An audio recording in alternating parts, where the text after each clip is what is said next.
नाज़रीन अस्सलाम वालेकुम। मुझे कहते हैं ना कि Pakistan is never a dull moment. आज के दिन वज़ीर आज़म पाकिस्तान जनाब शहबाज शरीफ साहब को अदालत ने फाइनली तौर पर जो केस है उससे एग्जम्प्ट कर दिया, इस्तिस्ना दे दिया कि उस केस में उनके अपीयर होने की कोई ज़रूरत नहीं है। वज़ीर आज़म पाकिस्तान जनाब शहबाज शरीफ साहब का जो बयान था, उनका जो मुद्दा है, उनका जो आर्गूमेंट है वो ये है कि बहुत ही इंपॉर्टेंट, बड़ी अहम किस्म की मसरूफियात कर रहे हैं कौम की खातर, वतन की खातर, और वो अदालत में पेश नहीं हो सकते। इसकी मुखालफत भी की दूसरी तरफ से प्रोसिक्यूशन ने। लेकिन इस पॉइंट में तो खैर खासी जान है कि अगर एक आदमी किसी मुल्क का वज़ीर आज़म हो या चीफ मिनिस्टर हो, उसको हर हफ्ते या हर 10 दिन के बाद उसे एक अदालत के सामने जाके खड़ा होना हो, तो ज़ाहिर है कि उसका जो सरकारी काम है, जो रियासत का काम है, वो मुतासर होता है। ये और बात है जो सवाल आज हम समझना चाहेंगे कि दुनिया में कितनी ऐसी रियासतें हैं और कितने कॉमनवेल्थ कंट्रीज़ हैं जहाँ एक सियासतदान जिसके ऊपर सीरियस किस्म के करप्शन के चार्जेस हों, प्रोसिक्यूशन उसकी शुरू हुई हो, वो उस मुल्क का वज़ीर आज़म बन जाए। यही सूरत हाल उनके साहिबजादे जनाब हमज़ा शहबाज की भी है जो पंजाब के चीफ मिनिस्टर हैं। लेकिन मामला सिर्फ इधर ही नहीं है। जब हमज़ा शहबाज की बात करते हैं तो फिर पंजाब के हमें बाय इलेक्शन भी याद आते हैं। गुज़श्ता शब पाकिस्तान के फॉर्मर प्राइम मिनिस्टर जनाब इमरान खान साहब ने जब बड़ी बड़ी स्क्रीन के ज़रिए अपने वर्कर्स के साथ खिताब किया, जैसे पूरे पाकिस्तान ने देखा टेलीविज़न पे, तो उन्होंने उसके आखिर में कहा कि हमें सिर्फ इंतखाबात नहीं चाहिए, हमें free and fair transparent election चाहिए, हमें जेन्युइन इलेक्शन चाहिए, और जो मैच फिक्सिंग पंजाब में की जा रही है वो मैच फिक्सिंग हमें कबूल नहीं है।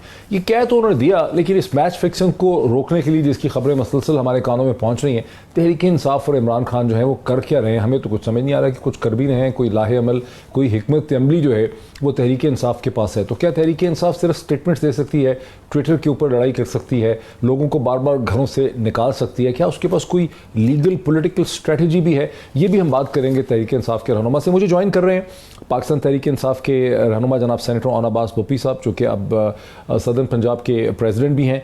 मुझे ज्वाइन कर सकेंगे मज़हर अब्बास, पाकिस्तान के इंतहाई प्रोमिनेंट कॉलमनिस्ट हैं, जर्नलिस्ट हैं, पॉलिटिकल एनालिस्ट हैं, जिन लोगों की तारीफ़ की जा सकती है उनकी न्यूट्रलिटी के, उनकी जजमेंट के ऊपर मज़हर अब्बास का नाम जो है वो शुमार होता है। और पाकिस्तान के उभरते हुए ब्रिलियंट वकील जनाब बैरिस्टर अहमद पनसोथा साहब जो है वो कानूनी चीज़ों को समझने में हमारी मदद करेंगे। इसी तरह प्रोग्राम के अगले हिस्से में खुर्रम हुसैन साहब जो चीफ इकोनॉमिस्ट रह चुके हैं जेएस बैंक के और करंटली सीईओ हैं अल्फ़ा बीटा कोर के, वो भी हमें ज्वाइन करेंगे पाकिस्तान की मैशत के बारे से बात करने के लिए।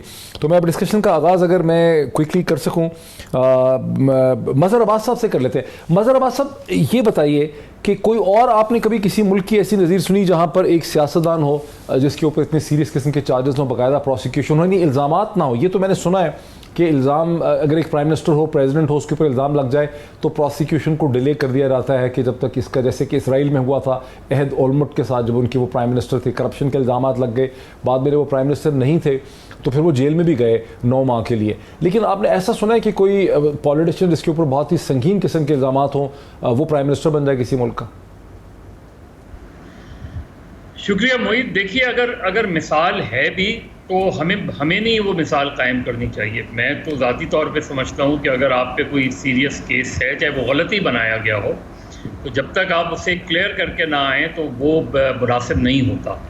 इसलिए कि उसमें एक बड़ा सवाल उठ जाता है ना, मतलब ये कि अब शहबाज शरीफ साहब पे अगर नैब का केस है और नैब के कवानीन में उनकी गवर्नमेंट तरमीम करती है, तो चाहे वो बेहतर तरमीम ही क्यों ना हो, लेकिन सवाल उठ जाएगा उस पर। लिहाजा बेहतर होता मेरे नुक्ता नज़र से, पहले तो मैं हमेशा से अदम एतमाद की तहरीक के फ़ैसले से मुत्तफ़िक नहीं हूँ, शुरू से बिल्कुल उसी तरीके से जिस तरीके से मैं तहरीक इंसाफ के कौमी असम्बली के से इस्तीफ़ों से मुत्तफ़िक नहीं हूँ। ये दोनों फ़ैसले मेरी नुक्ता नज़र से गैर सियासी फ़ैसले थे। लेकिन अगर शहबाज शरीफ साहब पे या हमज़ा शहबाज पे इतने सीरियस केसेस थे, उन्हें चाहिए था कि उस वक्फे में ये जो पीरियड था, ये मेरा ख्याल है किसी और को प्राइम मिनिस्टर होना चाहिए था, किसी और को चीफ मिनिस्टर होना चाहिए था। और शहबाज शरीफ या उनकी फैमिली पे जो मुकदमात हैं, जिसमें ज़ाहिर है बेशुमार ऐसे भी होंगे कि जो पॉलिटिकली मोटिवेटेड होंगे लेकिन फाइट आउट करते हैं ना, अब लीगली फाइट आउट करते हैं उसमें। और बिल्कुल सही कह रहे हैं, शाहिद खाकान अब्बासी प्राइम मिनिस्टर हो सकते थे, खुर्रम दस्तगीर प्राइम मिनिस्टर हो सकते थे। बिल्कुल आप सही कह रहे हैं। मेरे साथ रहे, जरा मैं अहमद पनसोता साहब की तरफ बढ़ूँ। अब पंसोता, आपने बरतानिया से कानून की तालीम की, आप बैरिस्टर हैं, आप पाकिस्तान के बहुत उभरते हुए ब्रिलियंट वकला में आपका शुमार होता है। कॉमनवेल्थ कंट्रीज़ में ये दुनिया में कोई ऐसी नज़ीर मिलती है कि एक सियासतदान जिसके ऊपर सीरियस करप्शन के चार्जेस हों, छोटा मोटा एक इल्ज़ाम ना हो, सीरियस चार्जेस हों, जिसके सब्सटेंस को एक्सप्लेन ना किया जा सकता हो कि उनके अकाउंट्स में उनके एम्प्लॉइज़ जो हैं, मुलाजिम जो हैं, उनमें करोड़ों रुपए जो हैं, कहते हैं 40 अरब रुपए की ट्रांजेक्शन हुई, और वो कंट्री का वज़ीर आज़म बन जाए और उसी सारे प्रोसिक्यूशन सिस्टम के ऊपर आके बैठ जाए? कोई और इसकी एग्जाम्पल है? सर ऐसी example to the extent of trial, कोई बंदा ट्रायल फेस कर रहा हो और वो भी इतने सीरियस ऑफेंस का, specially with respect to financial embezzlement corruption, मेरा नहीं ख्याल कि ऐसी कोई नवीद मौजूद है। और दूसरी बात, जो मज़र साहब ने एक बड़ी इंपॉर्टेंट बात की जिसको मैं इसके साथ लिंक करना चाहूँगा, कि उसका एक रीज़न है। लेट्स से अगर आपके ऊपर कोई केस और नौयत का बना हुआ है तो that is a different situation, but जब आपके ऊपर करप्शन और फाइनेंशियल करप्शन का केस बना हो तो फिर अगर आप कॉन्स्टिट्यूशन ऑफ पाकिस्तान को देखें तो मैं उसको कंप्लीटली एक और एंगल से देखता हूँ। आर्टिकल 227 रेड विद आर्टिकल 31 दोनों कहते हैं कि कोई भी कानून कुरान और सुन्ना के मुनाफी नहीं हो सकता। This is the foundation of our constitution of Pakistan. तो अब आप कॉन्सेप्ट एक रूलर का, एक हाकिम का इस्लामिक जूरिस्प्रूडेंस पे देख लें, क्या उसमें इस चीज़ की इजाज़त है? वहाँ पर तो हमें एग्जांपल्स मिलती हैं हज़रत उमर रज़ियल्लाहु ताला अन्हु की, नबी पाक सल्लल्लाहु अलैहि वसल्लम की ज़ात की। उन सब ने जो हाईएस्ट जो कैरेक्टर है वो डिस्प्ले किया, और इस किस्म की एलिगेशन पे भी, मतलब हज़रत उमर की जो एग्जाम्पल है वो बड़ी कॉमनली कोटेड है कि मेरे से सवाल हो सकता है और anybody can come up and ask questions. So अगर आप उस एंगल पर देखें तो मेरा तो ख्याल है इसकी बेसिस ही एग्जिस्ट नहीं करती। और सेकेंडली, एक बात पर मैं 100% एग्री करूँगा विद मज़र साहब कि उन्होंने इन लॉज को मॉडिफाई किया है जिसको अभी प्रेसिडेंट साहब ने वापस भेजा है, तो उसका तो कोई जवाब ही पैदा नहीं होता, बिकॉज इस पर हमारी सुप्रीम कोर्ट बड़ी क्लियर है कि अगर कोई पर्सन स्पेसिफिक लॉ या कोई बेनिफिशियरी खुद लॉ को अमेंड कर रहा है तो उसकी एग्जिस्टेंस या उसकी जो वैल्यू है कानून की नज़र में वो नहीं रहेगी, ये जैसे कि एक आम असेंबली उस चीज़ को प्रपोज करती। तो मैं समझता हूँ इसकी नवीद भी मौजूद नहीं है और इसको होना भी नहीं चाहिए। मुझे क्वेश्चन ये पूछने हैं, मैं बैरिस्टर अहमद पुलसोता, मैं इंसानी तारीख़ का बड़ा कीन स्टूडेंट हूँ। मैं अगर किसी चीज़ का मुझे बहुत यानी इंटरेस्ट है तो वो हिस्ट्री है। मुझे ये समझ नहीं आ रहा कि शहबाज शरीफ साहब पूरे के पूरे एग्जेक्टिव ढांचे के ऊपर, जिसके अंदर FIA है और अल्टीमेटली नैब की उनकी दस्तखत से बाहर नहीं है, उसके ऊपर वो प्रिजाइड कर रहे हैं, उसके ऊपर बैठे हुए हैं, और वही वहाँ पे रिलीफ, अगर ये सिस्टम से रिलीफ लेते हैं, ये केसेस ख़त्म हो जाते हैं। अब उनको अदालत ने कह दिया है कि आप अपीयर ना हो, ठीक है, चलें, ये बात तो इट मेक सेंस। लेकिन अगर ये केसेस ख़त्म हो जाते हैं तो पाकिस्तान का जो ये सारा क्रिमिनल जस्टिस सिस्टम है, जिसमें हाई कोर्ट्स हैं, अदालतें हैं, FIA है, नैब है, इसकी इखलाकी हैसियत दुनिया की नज़र में क्या रह जाएगी? सर आपकी बात बिल्कुल दुरुस्त है। पहली तो बात यह है कि जो आज अंडर डिस्कशन चीज़ है कि उनको डिस्पेंसेशन मिल गई है फ्रॉम अटेंडेंस। पहली बात ये कि अटेंडेंस का जो कानून है section 540A CRPC read with 245, उसमें अल्फाज इस्तेमाल हैं is incapable of appearing before the court. अब और वो इनकेपेबिलिटी जो है, जब कोई गरीब आदमी पेश होता है या कोई और आदमी पेश होता है, हम अदालतों में डेली पेश होते हैं, वो इनकेपेबिलिटी बड़ा स्ट्रांगली कंस्ट्रू होती है। वो ऐसे नहीं है कि बिकॉज वो मसरूफ़ हैं, वो वज़ीर आज़म हैं, आ नहीं सकते। इनकेपेबिलिटी मेनली होती है कोई डिसेबिलिटी, आपके हेल्थ रीजंस है, कोई ऐसी जिसकी वजह से आप अदालत में नहीं आ सकते। इसको जिस तरह कंस्ट्रू आज किया गया उससे मैं फंडामेंटली डिसएग्री करता हूँ। दूसरी बात यह है कि जब ये अदालतों में पेश हुए बगैर या इन केसेस को ख़त्म हुए बगैर as it is while being the prime minister इनके ऊपर चलेंगे तो उसका इन्फ्लुएंस आपके सामने नजर आएगा, बिकॉज सुप्रीम कोर्ट ने ऑलरेडी उस पर सुओ मोटो लिया हुआ है। So it does not appeal to a logical mind कि सिटिंग प्राइम मिनिस्टर जो है वो एक इदारा जिसका हेड वो खुद अपॉइंट करता है, वो बेशक इंतहाई मैं उनकी बड़ी इज्जत करता हूँ जो हमारे एग्जिस्टिंग DG साहब हैं, लेकिन it is impossible to understand. आप उसको इमेजिन नहीं कर सकते कि वही इदारा जो है वो अपनी मर्जी से तफ्तीश करके प्रोसिक्यूट भी अपनी मर्जी से कर लेगा। सो बिल्कुल आपकी बात दुरुस्त है, लोगों के सवालात बाद में इदारे पर आएंगे। और एक और साथ साथ बात करनी बहुत ज़रूरी है, पाकिस्तान की एक हिस्ट्री है जिस हिस्ट्री में हमें अदालतों से भी शिकवे हैं कि उन्होंने कभी इन केसेस को कंक्लूजन तक नहीं लेके गए, और साथ साथ प्रोसिक्यूशन के अंदर बड़े सीरियस प्रॉब्लम्स हैं जिनके बेनिफिट्स पॉलिटिशियंस लेते हैं, जिसमें वो हक बजाने में ये कहने में। मैं फिर आऊंगा कि क्या वजह है कि कभी कन्विक्शन हो ही नहीं पाती, सब्सटेंटिव इशू डिस्कस नहीं होते। मैं अगर सेनेटर ऑन अब्बास बोपी साहब की तरफ आ सकूं, सेनेटर साहब आपको एक बार फिर मुबारक हो कि आप साउथ पंजाब के प्रेसिडेंट जो हैं वो इलेक्ट हो गए तहरीक इंसाफ के। लेकिन मुझे आपसे शिकवा ये है कि आपकी जमात जो है वो लाखों करोड़ों लोगों को उनके घरों से निकालती है उनके अपने पेट्रोल के एक्सपेंडिचर पे, और आप वो उनको निकालते हैं, उनका वक्त ज़ाया करते हैं, लेकिन आपके पास कोई पॉलिटिकल स्ट्रेटजी नहीं है। कल इमरान खान साहब ने कहा कि ये पंजाब के अंदर जिस किस्म का एक मैच फिक्सिंग हो रही है ये हमें कबूल नहीं है, लेकिन मैच फिक्सिंग तो ऐसी खौफनाक किस्म की वहाँ पे हो रही है उसकी नंबर्स गेम जो है, मैं थोड़ा सा पब्लिक के जो हमारे सुनने वाले हैं उनके लिए एक दफ़ा याद करा दूं उनको कि गेम है किस किस्म की और तहरीक इंसाफ की जो बेबसी है गेम के सामने वो किस किस्म की है। अगर प्रोड्यूसर सब स्क्रीन पे दिखाएं चार्ट, सूरत हाल ये है कि जब 14 या 16 अप्रैल को हमजा शहबाज ने इलेक्शन जीता, 197 उन्होंने वोट लिए, उसमें 25 वो मुनहरफ डिफेक्टर्स थे जिन्हें तहरीक इंसाफ और लोग जो हैं वो लोटा कहते हैं। उनमें से उसके बाद इलेक्शन कमीशन ने उनको डिस्क्वालीफाई किया ही नहीं, बड़ी देर तक 20 मई को उस वक्त जाके डिस्क्वालीफाई किया जब सुप्रीम कोर्ट ऑफ पाकिस्तान की तशरीह और इंटरप्रिटेशन आर्टिकल 163A की सामने आ चुकी थी। उसके बाद भी कम से कम 2 रास्ते हो सकते थे इलेक्शन कमीशन के सामने, या तो वो कहते कि वो इलेक्शन ठीक नहीं हुआ, ये वोट ठीक पड़ा ही नहीं है, लेकिन उन्होंने सिफर कहा, उन्होंने कहा नहीं ये प्रेसिडेंट नहीं है, ये पहले नहीं हो सकता, रिट्रोस्पेक्टिव नहीं हो सकता, उन्होंने उनको डिस्क्वालीफाई कर दिया। जब उनको डिस्क्वालीफाई किया तो तहरीक इंसाफ जो है, जो बेचारी पार्टी है इसमें, इन्होंने 5 लोग जो हैं उनको नॉमिनेट किया रिजर्व सीट्स के ऊपर। वो 5 को कभी इलेक्शन कमीशन ऑफ पाकिस्तान ने उनको नोटिफाई नहीं किया। वहाँ इलेक्शन कमीशन ऑफ पाकिस्तान ने उसकी जो एक नया ऑर्गन इन्वेंट किया, उन्होंने कहा कि जनाब जब तक बाई इलेक्शन नहीं हो जाते उतनी देर तक हाउस के नंबर जो हैं वो पूरे नहीं हो सकते। और उस पर तहरीक इंसाफ कोर्ट में गई, हमजा के इलेक्शन को जो चैलेंज किया उस पर भी कुछ नहीं किया। अब सूरत हाल ये है कि हमजा शहबाज के पास 161 लोग PMLN के हैं, क्योंकि जब उनके पास 197 थे उसमें से 25 निकल गए, बाकी रह गए 172। अब उनके पास 161 PMLN के हैं, 7 उनके पास पीपल्स पार्टी के हैं, 4 उनके साथ आज़ाद हैं, 1 उनके साथ राह हक पार्टी के हैं। मिला के हमजा शहबाज जो है उनके पास 173 इस वक्त वोट हैं, यानी माइनॉरिटी हैं। वैसे इस हाउस में चीफ मिनिस्टर बनने के लिए कम से कम एक 371 का ये हाउस है, इसमें आपको 186 लोगों की सपोर्ट चाहिए, लेकिन हमजा के पास 173 की सपोर्ट है। अगर election commission of Pakistan Tehreek Insaf की जो 5 नॉमिनी हैं रिजर्व सीट्स पे उनको कंफर्म कर देता, उनको नोटिफाई करता, तो तहरीक इंसाफ और PMLQ के पास भी हाउस में 173 होते, हमजा के पास भी 173 होते। इस सिचुएशन को अवॉइड किया ECP ने और उन्होंने उसका दूसरा हल निकाला। अब मेरा आपसे सवाल ये है और अब्बास साहब कि कोशिश ये की जा रही है, हमारे कानों में पड़ रहा है कि बहुत बड़ी बड़ी ताकतें जो है वो सरगर्म हैं पंजाब में, और वो यहाँ 14 सीटें जो है वो हमजा शहबाज को दिलानी है। हमजा को 14 सीटें मिलेंगी, उनके 187 हो जाएंगे, आप रह जाएंगे 179 पे, आपको मिलेंगी 6 सीटें। और इसके बारे में आप स्टेटमेंट्स तो दे देते हैं, लेकिन किसी किस्म की कोई हिकमत अमली नाम की चीज़ आपकी सामने नहीं आती। डॉक्टर साहब एक तो माफ़ी, मुझे ये शो मुल्तान से करना था, लेकिन इस वक्त मैं बाई इलेक्शन की कैंपेन में लिया तहसील चुबारा में बैठा हूँ, सो मुझे वहीं पे बैठ के ऑन साइट इंटरव्यू करना पड़ गया। अगर मैं आपके सवाल में आने से पहले थोड़ा सा जो मेरे दो ऑनरेबल सीनियर कोलीग्स ने जिस पे बात की उस पर बात कर दूं, ये नैब लॉज के हवाले से, जो आपने शहबाज शरीफ की जो आज एग्जेम्पशन के हवाले से बात की, और आप ये देख लीजिए जो नैब का लॉ पास किए, ये इस्लामिक जुरिस्प्रूडेंस की बात की है पनसोता साहब ने, उसमें हजरत उमर के हवाले से 2 चीज़ों पर बड़ा क्लैरिटी है। एक, इंडिविजुअल स्पेसिफिक कानून नहीं बनाए जा सकते, नंबर 1, और नंबर 2 यानी कि वो जो कॉज है जिसको कहते हैं ना, वो मुझे भूल गया, यू कैन नॉट बी जज ऑफ योर ओन कॉज, यानी कि वो केस या वो फैसले जिसकी वजह से आपके अपने केस डिस्टर्ब हो, आप उस पर जजमेंट नहीं कर सकते। नैब की जो अमेंडमेंट की है, आप ये देख लीजिए डॉक्टर साहब कि मैं एक अंदाजे के मुताबिक जो मैंने फिगर अभी करके जो टोटल अमाउंट इन्वॉल्व है इस वक्त नैब के पास, वो तकरीबन 1200 अरब के करीब है।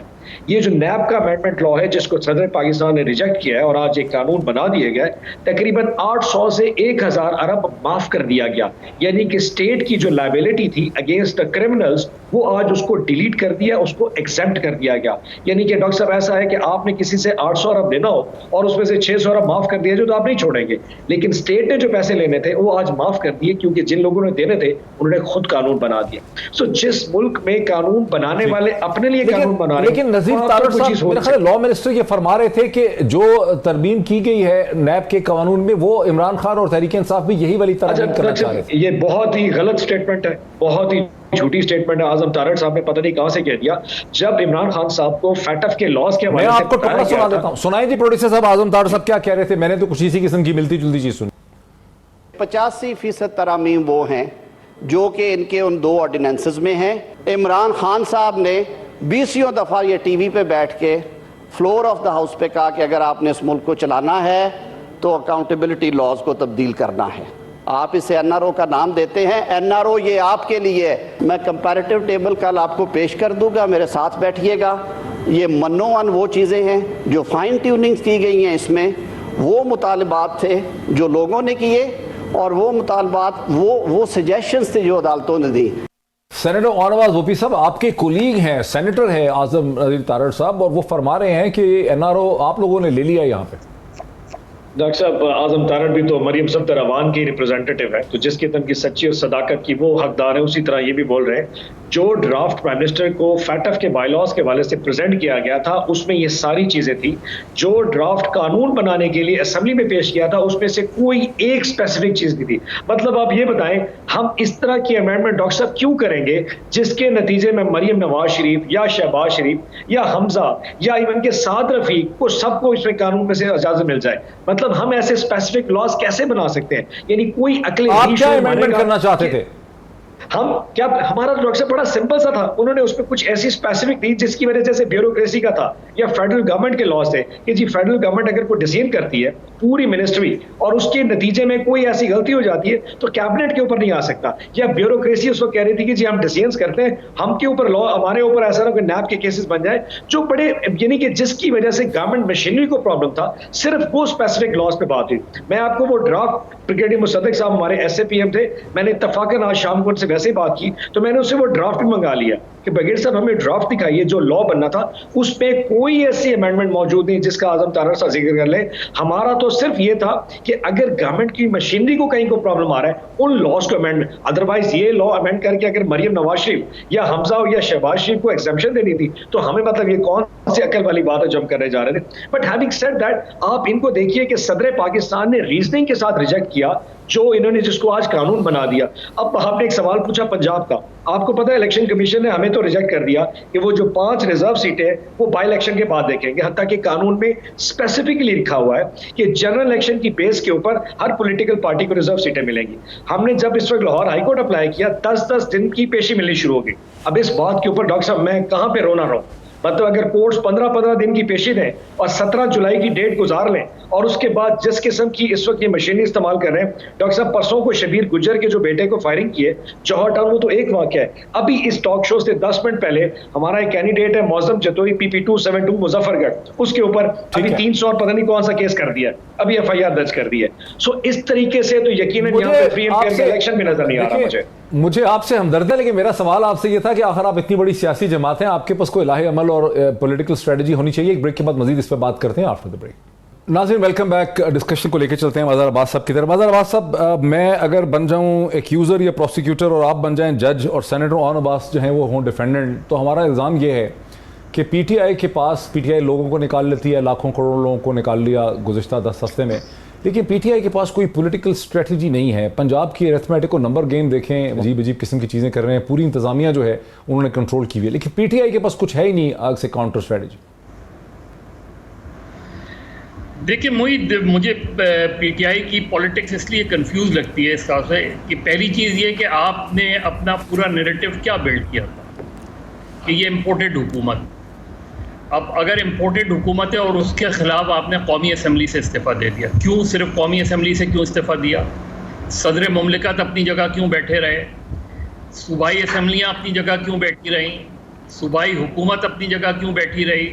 सिर्फ गवर्नर खैबर पख्तूनख्वा और पंजाब और सिंध के गवर्नर ने क्यों इस्तीफ़ा दे दिया? मतलब आप, ये तो नहीं हो सकता कि आप कोई तहरीक चला रहे हैं कि इम्पोर्टेड हुकूमत के ख़िलाफ़ आधे लोग असम्बलियों में मौजूद हैं और आधे लोग जो बाकी कौमी असम्बली से आपने 130 अरकान पे, वो फिर आपने जो एक्सट्रीम एक्शंस होते हैं पॉलिटिकल मूवमेंट में वो आपने सबसे पहले ले लिए। यानी 25 मई को आपने लॉन्ग मार्च की कॉल दी और 25 मई के बाद हमें एक बड़ा गैप नज़र आया। तो मुझे नहीं लगता कि कोई plan A, plan B, plan C जिसकी बात की जाती थी वो कहीं भी नज़र आया इस पूरी स्ट्रेटजी में। और अब भी यही सूरत हाल है कि इस वक्त आपने कल एक कर लिया, अच्छा शो किया, सब जगह आपने वो कर लिया, फिर क्या अगला ऐलान क्या है? फिर आप 8 जुलाई तक, आपने कहा मैं 8 जुलाई तक वो करूँगा। इसी तरह पंजाब में जो सूरत हाल है, पंजाब की जो सियासी सूरत हाल है उसमें भी है इख्तलाफात थे। मैंने ज़ाती तौर पे चौधरी परवेज़ रही से पूछा था, 1-1.5 साल तक इमरान खान साहब ने चौधरी की तरफ पलट के नहीं देखा था। जो मुँह से लाई की शक्ल देखना वो बर्दाश्त नहीं करते थे। आज वो जो है बिल्कुल एक जो है यकज़बान है। लेकिन कोई स्ट्रैटेजी अगर पंजाब में ये सूरत हाल है तो पंजाब असेंबली से पीटीआई क्यों नहीं इस्तीफा दे देती? इस्तीफा दे दे, उसी अब स्ट्रैटेजी रुकिए में जरा। जाए। सड़कों पे अगर तहरीक चलानी है तो फिर तहरीक सड़कों पे चलाए। रुकिए जरा। ऑन अब्बास साहब, सेनेटर ऑन अब्बास की तरफ आने दें। लीगल प्रोड्यूसर साहब मजहर अब्बास साहब की लाइन ठीक करें, उनकी ऑडियो डिस्टर्ब हो रही है। सेनेटर ऑन अब्बास साहब, तहरीक इंसाफ एक रिएक्टिव माइंडसेट की पार्टी है। जो आप सूरत हाल देखते हैं उस पर 12 घंटे या 18 घंटे के बाद एक रद्द अमल शुरू करते हैं, सोचते नहीं है ज़्यादा। कराची के इलेक्शन में हिस्सा नहीं लिया, जब देखा कि वहाँ पर 92% या 91% लोगों ने पार्टिसिपेट नहीं किया, फिर आपने सोचा वो हमें इसमें से बाहर नहीं रहना चाहिए। अब फैसला कर लिया कि हम आमिर लियाकत हुसैन मरहूम जो हैं उनकी सीट लड़ेंगे। कोई हिकमत अमली, कोई ठंडे दिल दिमाग से फैसला करना, कोई सोच समझ, कोई विजन, वो चीज़ नहीं है, बस एक रिएक्टिव स्ट्रेटजी। अच्छा डॉक्टर साहब, आपको ऐसा लगता है? मैं tend to disagree with actually with you. अब जैसे कराची का जो बाई इलेक्शन था, उस वक्त जब हम, आपको याद होगा 10 अप्रैल को हमारी हुकूमत को यहाँ से फारिग किया गया, और ये जो इलेक्शन है जिन साहब की वजह से उनकी जो मौत है वो तकरीबन, जो वफात है वो तकरीबन 3 दिन के बाद हो गई थी। तो हम क्योंकि उस वक्त 25 मई के हवाले से अपनी कैंपेन में थे, पूरे पाकिस्तान में जलसे हो रहे थे और पूरा एक माइंडसेट था कि हमने उस वक्त हुकूमत के खिलाफ कैंपेन आज़ादी मार्च चलाना है, तो उस वक्त गवर्नमेंट, प्राइम मिनिस्टर साहब ने फैसला किया कि हमारा फोकस इस साइड की होना चाहिए। हैविंग सेड दैट, ये जो डॉक्टर आमिर लियाकत की है, उस वक्त हमारा वो आज़ादी मार्च वाला जो 25 मई का चैप्टर ओवर हो चुका है। इस वक्त पार्टी क्योंकि बाई इलेक्शन में जा रही थी, हमने सोचा जहां पंजाब में लड़ रहे हैं वहां में लड़ना चाहिए। हैविंग सेड दैट, हमने हंगू की सीट के ऊपर जहां ख्याल जमान साहब को इलेक्शन लगाया था, उन्होंने अभी तक हल नहीं उठाया, और हमारा अभी ये स्ट्रैटेजी है कि हम इलेक्शन जाएंगे, पॉपुलर डिमांड है, लोगों का मैंडेट वहां से लेंगे, लेकिन हम इस सिस्टम का नेशनल असेंबली में पार्ट नहीं बनेंगे, क्योंकि नेशनल असेंबली में हर वो शख्स जो बैठा हुआ है वो तकरीबन इस इंपोर्टेड हुकूमत का पार्ट है, यानी कि पार्लियामान और हुकूमत, इंपोर्टेड हुकूमत तकरीबन एक बराबर हो चुके। तो स्ट्रैटेजी तो बहुत क्लैरिटी है। हैविंग सेड दैट, जिन लोगों के खिलाफ हम नबरद आजमाएं वो कोई आम लोग नहीं है डॉक्टर साहब, यानी कि यकीन जानिए इनके साथ लड़ना इस सिस्टम में मेरे ख्याल में it is one of the most difficult task. आप ये देखिए कि speaker of the Punjab assembly कहता है आईजी पंजाब को, चीफ सेक्रेटरी को भेज दे, वो कहता है मैं नहीं आता, वो कहते हैं सेक्रेटरी असेंबली को यहां से बाहर निकाल दो। और तो और पंजाब असेंबली का इजलास जो नया गवर्नर वो बुला लेता है वान इकबाल में, अब बजट इजलास है वान इकबाल में चल रहा है, असेंबली के अंदर और लोग बैठे, यानी कि इनके साथ डॉक्टर साहब यकीन करें डे टू डे स्ट्रैटेजी अगर ना बनाई जाए, ये लाख लोगों के साथ क्या कुछ कर सकते हैं, आपकी सोच है। And I am telling you doctor साहब, यकीन जानिए, मैं सलाम पेश करता हूं अपनी leadership prime minister Imran Khan को, जिस नर्व्स के साथ इनका इस लेवल के ऊपर मुकाबला कर रहा है। अगर अल्लाह की हम पे मेहरबानी और आवाम हमारे साथ ना होती, हम कब के खत्म हो चुके होते। दे आर, यानी कि इनके लिए कोई बेसिकली आप ये कह रहे हैं कि वो जो अरियंग की सीरीज हुआ करती थी, अरियंग और खलाई पहलवान टाइप की, उस किस्म का जो है ये मुकाबला हो रहा है। बैरिस्टर अहमद पंसोता साहब, ये जो कानूनी तौर पे अजीबोगरीब किस्म की चीज़ें हो रही हैं कि इलेक्शन कमीशन पाकिस्तान के पहले इलेक्शन कमीशन पाकिस्तान मुनर्रफ अरकान को डिस्क्वालीफाई नहीं करता। मुनर्रफ अरकान मुनर्रफ हो चुके हैं, वोट डाल चुके हैं 14 या 16 अप्रैल को, लेकिन उस वक्त करता है जब सुप्रीम कोर्ट ऑफ पाकिस्तान अपनी इंटरप्रिटेशन देती है आर्टिकल 63A की, जिसके बाद मुझे कम अज़ कम, नॉट बीइंग अ लॉयर, मुझे ऐसा लगता है कि उसकी एक इंटरप्रिटेशन ये भी थी कि वो इलेक्शन ही कालादम था, वो वोट डाल ही नहीं सकते थे, लेकिन इलेक्शन कमीशन उनको डिस्क्वालीफाई कर देता है। फिर तहरीक इंसाफ 5 लोगों को नॉमिनेट करती है, वो उनको नोटिफाई नहीं करता, वो कहते हैं कि नहीं हम तो वेट करेंगे बाई इलेक्शंस का। बाई इलेक्शंस को चैलेंज किया जाता है, इस सारी चीज़ को ECP के हाई कोर्ट्स में, हाई कोर्ट लंबी लंबी तारीखें देने लग जाते हैं। कि क्या हो रहा है, ये दुनिया का कोई और कानूनी ढांचा हिंदुस्तान में कहीं और इस किस्म का आपने देखा? मोहित साहब, इसमें 2-3 बातें हैं। एक बात पे तो मैं बिल्कुल सेनेटर साहब से एग्री करूंगा। सिमिलरली सुप्रीम कोर्ट के केस के बारे में अगर आपको याद हो, आप ही के प्रोग्राम में एतजाज़ एहसन साहब से मैंने ये चीज़ पूछी, तो उन्होंने कहा था कि 63A और स्पीकर्स रूलिंग को अगर इकट्ठा डिसाइड कर दिया जाता तो आज पाकिस्तान का पॉलिटिकल लैंडस्केप भी डिफरेंट होता। थर्डली, अगर स्पीकर्स रूलिंग में वो लीगल विजडम इस्तेमाल किया जाता जो कि 63A में किया जाता है, तो आज कंप्लीटली डिफरेंट पॉलिटिकल लैंडस्केप होता। बात करने वाली ये है, जो कि मैं समझता हूँ PTI को रियलाइज़ करनी पड़ेगी, PTI अपनी लीगल बैटल्स, चूँकि मैं थोड़ा सा साइड से बैठकर ऑब्जर्व कर रहा हूँ, वो शायद उतना वोसिफरसली उसको आर्ग्यू भी नहीं कर रहे और जोर भी नहीं लगा रहे। प्लस लीगल टीम्स में you need legal giants as well. अब सिर्फ बाबर इवान साहब हर जगह जाके केस नहीं लड़ सकते, आपको अपनी लीगल टीम बीफ अप करनी पड़ेगी। हम माने या ना माने, हमारी जो नून लीग की लीगल टीम है वो बहुत ज़्यादा एक सीजनड है, पुराने वकला हैं। और आई एम नॉट सेइंग कि PTI की बुरी टीम है, PTI की भी बहुत अच्छी टीम है, but you need big names जिनकी अदालतों के ऊपर एक of course possible decent positive influence हो, तो फिर ऑफ कोर्स केसेस में भी आपको उसका नज़र आता है। जहाँ तक बात रही इलेक्शन कमीशन ऑफ पाकिस्तान के रवैये की, मैं समझता हूँ कि इलेक्शन कमीशन ऑफ पाकिस्तान ने तो अपने आप को कम्प्लीटली जिसे कहते हैं पोलिटिसाइज कर लिया है। और इस बात का तो मैं बड़े शवायद से आपको कह सकता हूँ कि जब तक वो सुप्रीम कोर्ट एंटर नहीं हुए थे उनका व्यू ये था इलेक्शंस हो सकते हैं। सुप्रीम कोर्ट एंटर से पहले पता नहीं उनकी किससे मुलाकात हुई और उन्होंने एंटर होकर कहा जी कि हम इलेक्शंस ही नहीं करवा सकते, जो कि एक मजायका खेज बात थी। वाई? बिकॉज अगर आज शहबाज शरीफ साहब रिजाइन कर दें तो फिर 3 महीने में इलेक्शन कौन करवाएगा? बिकॉज आइन के अंदर तो ऐसी कोई पॉसिबिलिटी नहीं कि आप 30 डेज से या 90 डेज से बियॉन्ड चले जाएं। इलेक्शन कमीशन का रोल जो है उसका अदालतों को नोटिस लेना पड़ेगा और लेना चाहिए। वाई? बिकॉज आर्टिकल 218 आर्टिकल 220 ये जो इलेक्शन कमीशन ने तौजीह निकाली है, ये जो इलेक्शन कमीशन ने, मैं मजहर अब्बास साहब की तरफ आना चाहता हूं, लेकिन ये जो इलेक्शन कमीशन ने एक्सक्यूज निकाला है कि चूंकि बाय इलेक्शन जब तक नहीं होते उतनी देर तक हम 5 रिजर्व सीट्स के ऊपर लोगों को नोटिफाई नहीं कर सकते, इसकी क्या कानूनी हैसियत? मेरा अपना ज़ाती व्यू है जी कि इसकी बिल्कुल कानूनी हैसियत जो है वो जो उनकी अपनी इंटरप्रिटेशन है इस चीज़ की वो बिल्कुल गलत है।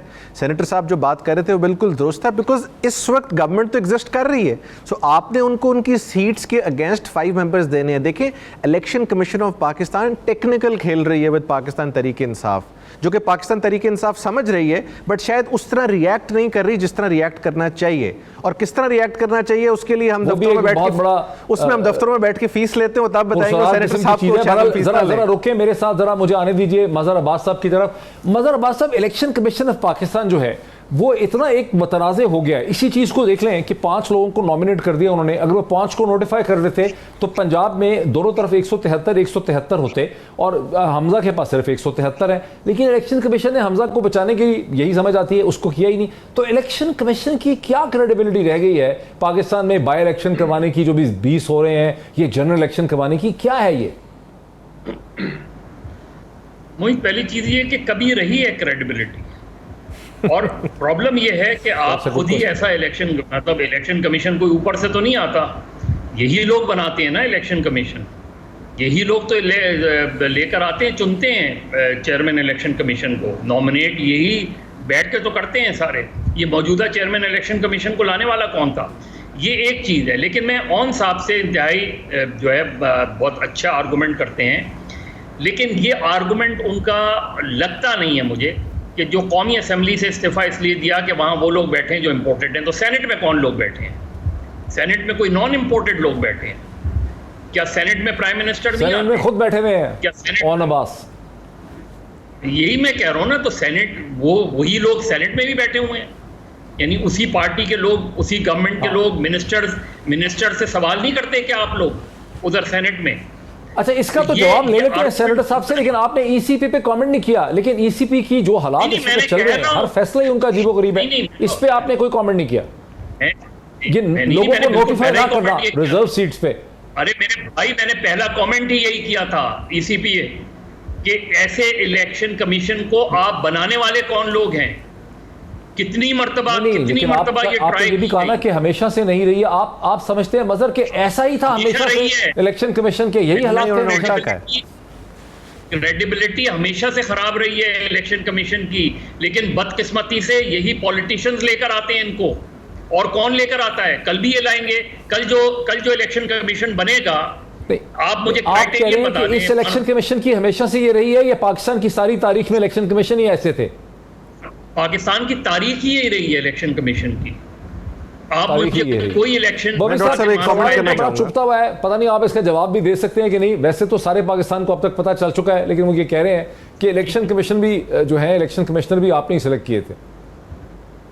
अच्छा सर, अपना डॉक्टर साहब, पहले मैं मजहर अब्बास साहब को बता दूं कि जब हमने नेशनल असेंबली से एज अ प्रोटेस्ट वहां से इस्तीफा दिया था, वो सिर्फ उस पॉलिसी के नतीजे में कि एक इंपोर्टेड गवर्नमेंट को साजिश के नतीजे में यहाँ पे प्लांट किया गया।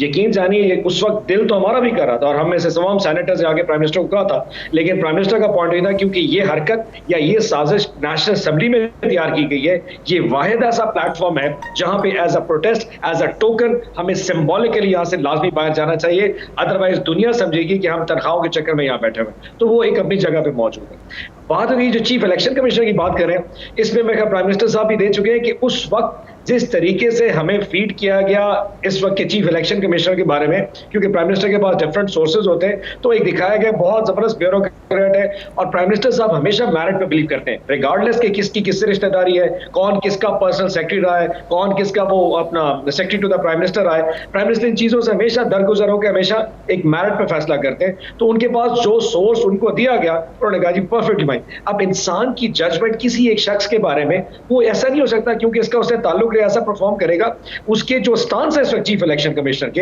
अब वेरी फ्रैंकली ये जो आपने कहा है, कानून में बड़ा कैटेगोरिकली लिखा हुआ है कि जी उसने 5 रिजर्व सीट्स हमें देनी है, ना देना चाहे कोई दुनिया की ताकत। अब वो छुप छुप के कुछ भी वार करता रहे। अच्छा, मजे की बात डॉक्टर साहब ये, इस वक्त जो वोटर लिस्ट चेंज हो गई है, अब ये किसी के वहमो गुमान पे नहीं है। मेरा वोट इस वक्त चेंज होके, मेरा मुल्तान, मैं गांव का रहने वाला हूँ, मेरा वोट मेरी रिहायश शहर वाली जगह नहीं, इस वक्त किसी और दूर अफ्तादा इलाके में चला गया। पूरे पाकिस्तान में वोटर लिस्ट चेंज हो गई, डिलिमिटेशन चेंज करके हल्के चेंज कर दिए, क्योंकि हमारे जो वो डेवलपमेंट फंड्स थे वो स्पेसिफिक एक एरिया में लगे हुए थे, उन्होंने डेवलपमेंट फंड के हवाले से एरिया चेंज कर दिए। अब ये वो चीजें जो हम भी एंटिसिपेट नहीं कर सकते। हम कोई भी बंदा किसी जगह से ले आए जहां से उसको माइंडसेट, उसको एक वगैरह प्लांट किया जा रहा है, वो उसके खिलाफ मुकाबला करना हमारे बस में नहीं है। ये खिलाई मखलूक है, एक अलीज सोच के साथ बैठा है, वो अपने हिसाब से सीन करता रहेगा। अभी तो बहुत सारे वार उसने और चलने हैं, ये तो 2-3 चीजें होगा क्या, मैं एक ब्रेक ले लूं, फिर होगा क्या। और ये खलाई मखलूक है, ये गैर मखलूक है। सूरत हाल पाकिस्तान की मईशत की भी बहुत ही इस वक्त सूरत हाल बहुत ही परेशान कौन है, इस पर भी मजीद बात करेंगे एक ब्रेक के बाद। खुर्रम हुसैन साहब हमें ज्वाइन करेंगे, जो एक्स चीफ इकोनॉमिस्ट रह चुके हैं जेएस बैंक के और CEO हैं करंटली अल्फा बीटा कोर के, उनसे भी बात करते हैं। और बाकी हमारे तमाम गेस्ट हमारे साथ हैं आफ्टर द ब्रेक। नाज़रीन वेलकम बैक। जैसे कि मैंने वक्फे से पहले कहा कि हमें ज्वाइन करेंगे एक इकोनॉमिस्ट, नाम मैंने गलत कह दिया था, खुर्रम हुसैन नहीं है, खुर्रम शहजाद नाम है, चीफ इकोनॉमिस्ट रह चुके हैं जेएस बैंक के, करंटली CEO हैं अल्फा बीटा कोर के। और मेरे साथ मेरे बाकी सारे गेस्ट, सेनेटर साहब भी, मज़हर अब्बास साहब भी, बैरिस्टर पंसो साहब भी मेरे साथ हैं। खुर्रम शहजाद, हम आपसे ये समझना चाहते हैं कि जो चहमगोइयाँ होती हैं सोशल मीडिया के ऊपर और एक खौफ की सूरत हाल है कि पाकिस्तान के बैंकरप्सी के चांसेस हैं, फिर श्रीलंका की तरह की सूरत हाल डेवलप हो सकती है। Looking at the facts and figures, क्या ये एग्जैजरेशन है, बहुत बड़ा हुआ, या इसका वाकई कोई रिस्क है? जी thank you very much doctor साहब। देखिए, पहली बात तो मैं ये बता दूं कि श्रीलंका का जो इशू है वो काफी डिफरेंट रहा है कंपेयर टू द इशू जो पाकिस्तान फेस कर रहा है। लेकिन अगर आप बॉटम लाइन देखें तो उसमें ये कहा जा सकता है कि हम ऑफ कोर्स बड़ी चैलेंजिंग सिचुएशन में इस वक्त हैं। ऐसा नहीं है कि सब जो है हांकी डोरी है और सब रोजी है, ऐसा नहीं है। क्योंकि आप अगर रिजर्व्स के नंबर देखें तो रिजर्व्स हमारे इस वक्त तकरीबन $9.25 बिलियन पे हैं। अगर मैं बैंक का पोर्शन आधा भी डाल लूँ स्वैप्स को एडजस्ट करके तो तकरीबन कोई $12.5-13 बिलियन बनते टोटल रिजर्व्स। उसमें से अगर आप सिर्फ स्टेट बैंक के रिजर्व्स लें और ये देखें कि हमारा इम्पोर्ट कवर कितना है, तो इस वक्त हमारा इम्पोर्ट कवर तकरीबन 1.5 महीना है, जो कि 3 महीना मिनिमम होना चाहिए। और अच्छी पोजीशन होती है जब आपके पास 6 मंथ्स के एटलीस्ट रिजर्व्स हों, जो इंडिया, बांग्लादेश और दूसरे कंट्रीज के पास रफली इसी के अराउंड होते हैं। तो हमारे पास डेफिनेटली चैलेंजिंग पोजीशन है कि हमारे पास 1.5 महीने के रिजर्व्स है, तो हमें फौरन से कहीं से डॉलर का इनफ्लो लेना है ताकि हम अपनी जो कमिटमेंट्स हैं जो जून में है, फिर आगे इस साल में आ रही हैं, हमें कोई $18 बिलियन 2023 में, फिस्कल ईयर 2023 में देना है। $18 बिलियन वापस करना है। और अगर मैं प्राइवेट ये जो $18 बिलियन हमने वापस करना है, ये जो $18 बिलियन हमने वापस करना है अपने क्रेडिटर्स को, इसमें सिर्फ इंटरेस्ट है या इसके अंदर प्रिंसिपल भी है? नहीं, ये टोटल पेमेंट है। ये टोटल डेट की इंटरनेशनल डेट सर्विसिंग जिसे कहते हैं, जिसमें प्रिंसिपल और जो है इंटरेस्ट दोनों शामिल होता है। और इसमें तकरीबन $4-4.5 बिलियन प्राइवेट सेक्टर का मैं ऐड कर लूँ तो आपको जो नीड है इसकी रीपेमेंट्स की अगले पूरे साल में वो $22 बिलियन के करीब बनती है। अच्छा, उसके अगेंस्ट जी हाँ जी, वो तो उसमें देखें ना, उसमें वो जो 23-22 चाहिए हमें, उसमें हमारी एक्सपोर्ट्स भी कम है। वो तो अच्छा चले, वो थोड़ा सा ये बता दें कि हमारी एक्सपोर्ट, एक हम ये सुन रहे हैं कि एक्सपोर्ट्स भी फॉल कर रही हैं, रेमिटेंसेस भी फॉल कर रही हैं, इसकी क्या वजह है? जी मैं उसी तरफ आ रहा हूँ। पहले तो मैं ये क्लियर कर दूं कि डिफॉल्ट से हम थोड़ी बेहतर पोजीशन में है, लेकिन हमने डिले किया तो डेफिनेटली डिफॉल्ट का खतरा हो सकता है। लेकिन अभी अल्हम्दुलिल्लाह हम डिफॉल्ट के पास नहीं है। दूसरी चीज ये कि हम IMF के मेंबर हैं और हमें IMF की बात सुननी है और हमें IMF ऑनबोर्ड करेगा, लेकिन वो ऑफकोर्स अपनी कंडीशन के साथ करेगा। तो इसलिए डिफॉल्ट की तरफ हम अभी नहीं जा रहे। हाँ, अगर 1.5-2 महीना हमें और लग जाता है, प्रॉब्लम्स होती हैं, हमें इनफ्लोज नहीं आते, एक्सपोर्ट्स गिरना शुरू हो जाती है। एक्सपोर्ट इसलिए गिरना शुरू होंगी या फिर वो ग्रोथ नहीं रहेगी डॉक्टर साहब, उसकी एक वजह यह है कि इंटरनेशनल मार्केट में टाइटनिंग हो रही है। जब भी इंटरनेशनल मार्केट में इंटरेस्ट रेट्स बढ़ाए जाते हैं तो डिमांड कंप्रेशन आता है। जब डिमांड कंप्रेशन आता है तो फूड की प्राइसेस, ऑयल की प्राइसेस, कमोडिटी की इन जनरल प्राइसेस गिरती हैं, और हम वैल्यू एडेड में इतने ज़्यादा नहीं हैं, हम टेक्सटाइल में बहुत ज़्यादा है, उसमें भी हमारा वैल्यू एडिशन का पोर्शन इतना ज़्यादा नहीं है, तो हमें इम्पैक्ट पड़ेगा। दूसरा, रेमिटेंसेस गिरेंगी नहीं। उसकी वजह क्या है? ये बड़ा एक इंटरेस्टिंग जो है ना हमारा एक मिक्सअप है एक्सटर्नल अकाउंट का। हमारी रेमिटेंसेस का 60 to 65% हिस्सा जो है वो मिडिल ईस्ट से आता है, और इस वक्त जो है रीसेंट पीक्स पे हैं ऑयल प्राइसेस, जिसकी वजह से मिडिल ईस्टर्न इकोनॉमीज की जो अर्निंग कैपेसिटी है वो काफी बढ़ गई है। तो इसलिए इसकी फिक्र ना करें कि रेमिटेंसेस गिरेंगी, रेमिटेंसेस अपनी जगह रोबस्ट रहेंगी, बल्कि मुझे लगता है कि थोड़ी सी इंप्रूव करते अच्छा, ये तो बड़ी अच्छी आपने बात बताई। ये बताएं कि जो स्टाफ लेवल एग्रीमेंट है जिसके लिए डॉक्टर मिफ्ता इस्माइल तो मई के पहले हफ्ते से लगे हुए हैं, बहुत उनको उम्मीद थी कि शायद उनको ऑयल प्राइसेस भी ना बढ़ानी पड़े, वो स्टाफ लेवल एग्रीमेंट हमें अब जून के तीसरे हफ्ते के अंदर भी नहीं हो रहा, क्या वजह है इसकी? देखिए, ये जो बजट आया ना, इसमें बहुत सारी चीजें, बहुत सारे गैप्स हैं, बहुत सारी चीजें ऐसी हैं जो कि कुछ रियलिस्टिक हैं, कुछ नहीं है। जैसे रिलीफ दिया गया ना, मुझे लगता है IMF का 3 चीजों पे शायद बहुत ज्यादा जो है वो कंसर्न है। एक तो ये कि वो जो 6 लाख से 12 लाख किया है, वो आज FM ने फाइनेंस मिनिस्टर साहब ने क्लियर कर दिया कि उस पर इतना इशू नहीं है, लेकिन ये था कि 6 लाख से 12 लाख आपने जो ब्रैकेट बढ़ाया है वो आप वापस करें, नंबर 1। सेकेंडली, आपने जो गवर्नमेंट एम्प्लॉयज की जो है सैलरीज बढ़ा दी हैं, अलाउंसेस बढ़ा दिए हैं, बहुत मैसिवली, प्रोविंसेस ने भी बढ़ा दिए, फेडरल ने भी बढ़ा दिए हैं, उसकी जस्टिफिकेशन। तीसरा ये कि आपके पास 750 बिलियन रुपीस की आप जो लेवी कह रहे हैं पेट्रोल पे और मजीद लगाने की, यानी कि लेवी 30 रुपए लगाएंगे मजीद, और 17% टैक्स भी आपको इम्पोज करना है, तो ये प्राइसेस तो 300 से काफी ऊपर निकल जाएगी पेट्रोल की प्राइस। तो ये इस पे इन्होंने रेजिस्टेंस शायद दिखाई है, और IMF चाहता है कि इसको किया जाए। मेरे ख्याल में आज जो फाइनेंस मिनिस्टर का स्टेटमेंट आया है वो थोड़ा इंकरेजिंग है। होपफुली देखना ये कि ये स्टेटमेंट जो है वो ग्राउंड पकड़े, और ऐसा हो कि अगले 2-3 दिन में IMF के साथ स्टाफ लेवल का एग्रीमेंट, हाई लेवल का कुछ ना कुछ साइन कर लें। फिर 3 तारीख को शायद बोर्ड की मीटिंग है जुलाई की, वो हमारा यहाँ बजट अप्रूव होगा, और उसके बाद जो है 3 तारीख को हमारा जो IMF का प्रोग्राम है फाइनलाइज हो सकता है। मेरे साथ रहिए। मजहर अब्बास साहब, आपका क्या रद्द-ए-अमल है जो खुर्रम शहजाद साहब ने हमें बताया? क्या आपके ज़हन में सवाल उठ रहा है?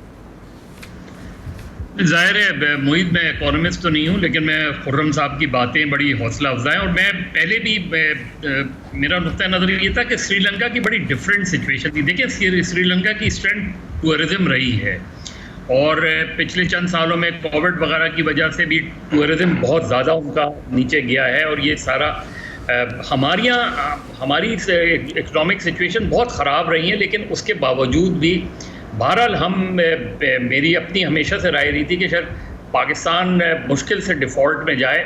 वो अलग बात है कि हुकूमत डिफ़ॉल्ट में चली जाए, लेकिन बुनियादी चीज़ ये है कि जब तक पाकिस्तान के अंदर पॉलिटिकल स्टेबिलिटी नहीं होगी, इकोनॉमिक स्टेबिलिटी नहीं आएगी। अच्छा, ये मैं इस पे जरा खुर्रम साहब से बहुत ही क्विक मुझे बताएं, फिर मैं मेरे पंसोता की तरफ भी जाना है और सेनेटर साहब की तरफ भी जाना है। देखिए, एक आम आर्गूमेंट है जिसे बहुत ज़्यादा वो ये है कि जिस किस्म की वुलरेबल और फ्रेजाइल पाकिस्तान की इकोनॉमिक रिकवरी थी, इस स्टेज में जो पॉलिटिकल ट्रांजिशन हुई है ये नहीं होनी चाहिए थी। अगर पॉलिटिकल ट्रांजिशन हुई है, उससे बजाते खुद इकोनॉमी को धचका लगा। देखिए, मैं इस चीज को इस तरह देखता हूँ कि कोई भी गवर्नमेंट होती है डॉक्टर साहब, एक तो डेफिनेटली ये बात सही है कि कंटिन्यूटी इंपॉर्टेंट होती है, और गवर्नमेंट का चेंज होना डेमोक्रेटिकली ठीक हो सकता है, बट इकोनॉमिकली चैलेंजिंग हो सकता है, और ये हुआ भी है। तो मुझे ये लगता है कि वो पिछली गवर्नमेंट भी अगर रहती तो ऑयल प्राइसेस इतनी बढ़ गई थी कि उनको पास ऑन करना पड़ता, और पास ऑन करते तो शायद हम IMF प्रोग्राम से ना निकलते। फिर इस गवर्नमेंट ने गलती ये की कि जैसे ही आए तो 1-1.5 महीना लगा दिया बेसिक जो कमिटमेंट्स थे IMF के साथ उसके डिसीजन लेने में, तो सिचुएशन बैक टू वर्ड। सारा का सारा क्राइसिस ऑयल प्राइसेस का है। जी सॉरी, मैं आपकी बात, सारा का सारा क्राइसिस जो इस वक्त है ये ऑयल प्राइसेस का है। देखिए, ऑयल जो है ना वो ड्राइव करता है हमारी इकोनॉमी को, क्योंकि 30% रफली 25 to 30% इम्पोर्ट बिल का हिस्सा है, और वो हर अशिया में रिफ्लेक्ट होता है, और हमने एनर्जी प्लानिंग नहीं की डॉक्टर साहब, ये बड़ा प्रॉब्लम है। हमारे जितने भी लोग जो पॉलिसी मेकर्स आए हैं उन्होंने एनर्जी प्लानिंग की। मैं आप थोड़ी सी एग्जांपल प्लीज अगर मुझे 30 सेकंड दे दें। इंडिया ने रशिया से ऑयल आज से नहीं 4 डिकेड से लेना शुरू किया है, और आज देखें क्या अच्छी चीज उनको मिल रही है कि उनके लिए ये थ्रेट अपॉर्चुनिटी बन गई है कि वो ना सिर्फ वहां से तेल लेके उसको बेहतरीन रिफाइनरी उन्होंने लगाई, रिफाइनरी सिस्टम लगाया आज से 20 साल पहले। आज फायदा ये है कि उनके पास स्टोरेज भी है, बेहतरीन रिफाइनिंग सिस्टम भी है। आज वो रशिया से सस्ता तेल लेके यूरोप को एक्सपोर्ट कर रहे हैं, अपॉर्चुनिटी बन गई उनके लिए, और वो उनको उसी प्राइस जो एक्सपोर्ट कर रहे हैं जो उनकी इंटरनेशनल प्राइस है। जी जी, जो ठीक है, उसको भी अच्छा क्विक कमेंट ले लें। सेनेटर साहब आपका इस पे क्या रद्दमल है? पंसोता साहब आपका क्या रद्दमल है? सेनेटर साहब क्विकली 1-2 मिनट है। डॉक्टर साहब, पहली बात तो ये कि खुर्रम साहब की जो फिगर है मैं थोड़ा सा डिसएग्री करूंगा। इन्होंने कहा कि हमारा जो डिफॉल्ट है या डेफिसिट है करंट अकाउंट में वो 23 अरब डॉलर पे जाएगा। ये गवर्नमेंट ने फिगर दी थी 4000 अरब रुपए की। इनफैक्ट ये गलत फिगर है, ये कंप्रेस्ड फिगर है। एक्चुअल फिगर जो डेफिसिट है वो 7000 अरब पे जाएगा। 30 अरब डॉलर को डॉक्टर साहब किसी भी तरीके से IMF के लोन की वजह से अप्रूव नहीं होगा। इसके लिए आपको रेमिटेंस और अपनी एक्सपोर्ट बढ़ानी पड़ेगी, लेकिन क्योंकि इस वक्त गवर्नमेंट के पास पॉलिटिकल विल नहीं है, इसलिए शायद इनके लिए करना बहुत मुश्किल होगा। हैविंग सेड दैट, सिर्फ IMF का लोन अप्रूव कराना डॉक्टर साहब 700 अरब की लेवी और तकरीबन 400 अरब का डायरेक्ट टैक्सेशन, यानी कि 1000 अरब का नए टैक्सेस गवर्नमेंट को लगाने पड़ेंगे। मैं सिर्फ सवाल पूछता हूँ, आखिर जरूरत क्या थी ऐसी? अच्छा खासा मुल्क जा रहा था, ये सारी तकलीफें आवाम को देने की जरूरत ही क्या थी वैसे? अहमद पंसोता, योर क्विक, खत्म हो रहा है program. Barrister Pansota, your quick reaction. मेरा जी क्विक रिएक्शन तो मैं तो सिर्फ जो लीगल साइड है, चूँकि मेरा वो रिलेट करता है मेनली, उसमें मेरा ख्याल है कि the legal battles need to be battled with more efficacy. इस तरह नहीं लड़ी जाएंगी जिस तरह इस वक्त लड़ी जा रही है। अगर इस तरह लड़ते रहेंगे तो बस फिर ये आपको अगले साल अगस्त में जो उनका टाइम है उस टाइम पर इलेक्शंस हो जाएंगे। वरना I don't see anything happening unless कि इसको थोड़ा सा और वसिफरस करेंगे। और अगर मशवरा लेना है तो हमारे दफ्तर में हम देंगे, लेकिन of course subject to payment of professional fee. जनाब सेनेटर साहब, ये क्विकली कहते हैं लीगल परफॉर्मेंस इंप्रूव करनी होगी, वरना जलसे जुलूसों से कुछ नहीं होने लगा। डॉक्टर साहब, हमारे पास तो जो तरीका, हम लीगल बैटल भी लड़ेंगे, सड़कों पे भी लड़ेंगे, हम वो कहते हैं ना जानिमाज बिछा के वहां दुआएं भी करेंगे। जो एवेन्यूज है सारे ढूंढने की कोशिश करेंगे। जो चीज नहीं है वो है आमिर पंसोता साहब को उनकी फीस देने के लिए पैसे नहीं है, बाकी हमारे पास हर चीज मौजूद है। बहुत शुक्रिया नाज़रीन, वक्त हमारा ख़त्म हुआ। जनाब खुर्रम साहब का भी, बैरिस्टर अहमद पंसोता का, मज़हर अब्बास साहब का, सेनेटर ओन अब्बास का, सबका ही बहुत शुक्रिया। बिल्कुल सही कह रहे हैं जनाब बैरिस्टर अहमद पंसोता के कानूनी जंग है वो बहुत इंपॉर्टेंट है। आज इतना ही, फिर नाज़रीन आपसे मुलाकात होती है। बहुत शुक्रिया।